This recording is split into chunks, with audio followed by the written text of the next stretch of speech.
So இந்த பாபா கோயில் தான் நான் வந்து மலேசியாவில் வந்து எடுத்து மெயின்டைன் பண்ணுவேன்னு எனக்கு ரொம்ப ஆசை. பட் இந்த பாபா கோயிலுக்கு நான் வந்து எனக்கு ஒரு புண்ணியம் இருக்குது இது பண்ணணும்னு. ஸோ இந்த கோயில் வந்து பார்த்திங்கன்னா நான் சொன்ன இடத்துல இந்த கம்பாரில் தான் இருக்குது மலேசியாவில். ஸோ எப்போ வந்தாலும் நான் இந்த கோயிலுக்கு வருவேன், வந்து பாபாவை கும்பிட்டு தான் போவேன். எனக்கும் இந்த கோயிலுக்கும் வந்து ஒரு என்ன சொல்கிறது ரொம்ப ஒரு அட்டாச்மெண்ட். ஸோ அதெல்லாம் வந்து எனக்கு எப்போவுமே இங்கே வந்தாலும் இதை விட்டுட்டு போகிறதுக்கு இஷ்டம் இல்லை. போகும்போது கஷ்டப்பட்டு தான் போவோம்.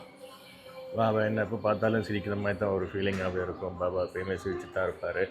அண்ட் நான் போகும்போது மட்டும் பாபா என்னன்னு தெரில, கொஞ்சம் அப்படி சோகமாக இருப்பார்.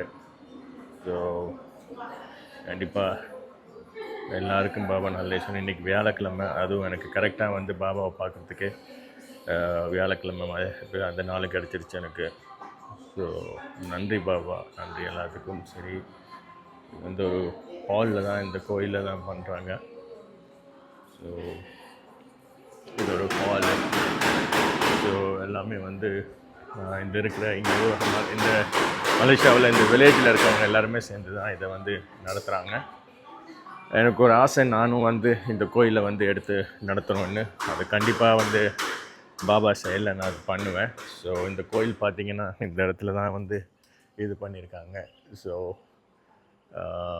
நீங்கள் பார்த்தீங்கன்னா இதில் போட்டிருக்கு பாருங்கள், ஸ்ரீடி சேவா கம்பார் பேராக் அப்படின்ட்டு. இது வந்து இந்த ஒரு இதில் தான் இருக்குது, இந்த லொக்கேஷனில்.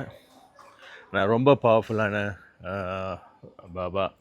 ஸோ யாரும் இங்கே வந்து நீங்கள் வந்து அவரை கும்பிட்டு யாருமே வந்து கைவிட்டதில்லை. இதுதான் இந்த வெளியில் அந்த சரௌண்டிங்.